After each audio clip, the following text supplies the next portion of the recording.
دینه پس مونږ ته خوند نه راکوي. صرف څلور حوالې درته ښیم پنځه چې زمونږ د اکابرو په باره کې څه وایي د هغوی خپل مخونه تاسو وګورئ. دا زما سره اولنی کتاب دی د دیو دیوان محمدی په صفحه نمبر 91 باندې لیکي فرید با صفا هستی وی فرید ته صفا پریدی محمد مصطفی هستی تر دې پورې چې ته محمد نعوذ بالله خپل پیر ته څه وایي مشرته تر دې پورې چې ته محمد صلی الله علیه وسلم نعوذ بالله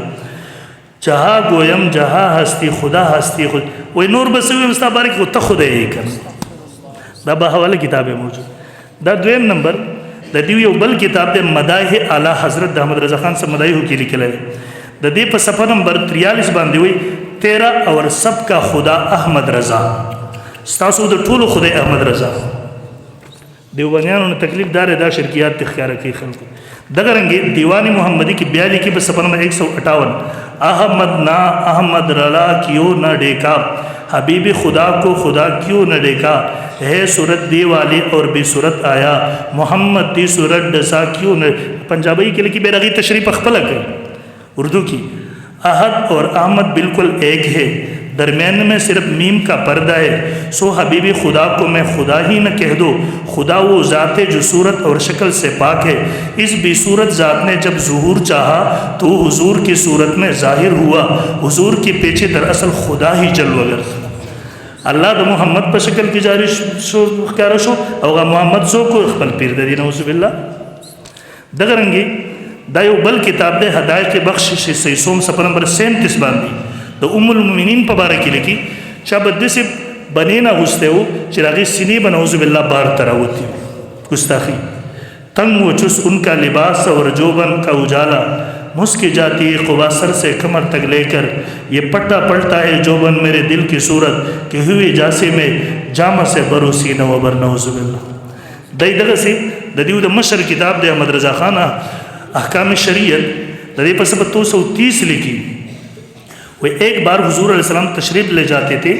رات میں ایک بیوی کا پاؤ پسلا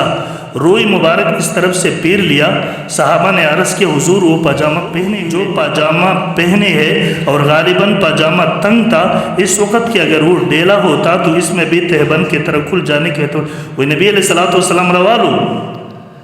نبی علیہ السلام بی بی روانو نعوذ باللہ کلک پاجامہ غستی ہوا ویلچا اگر اول ویدہ بدن اخکارو شو صحابی ورطا ویل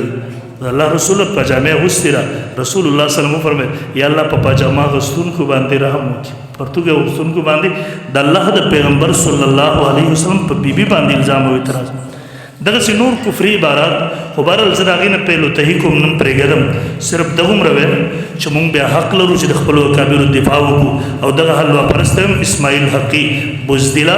ستا غیرت ما ته رامعلوم دی دغه بزدل انساني چې کوم ځایونو کې تا چلنج ورکو مونږ ستا تعقب وکړو ته په هغه ځای کې زمونږ نه وتښتېرې بیا هم درته ویم علاقې والا ته شر شدت جګړې مه جوړوئ که دلتې راشي بکواس دې نه کوي جلسه دی نه کې تاسو مشران ہوتے ہیں د لاس نیونی سے کی نه وي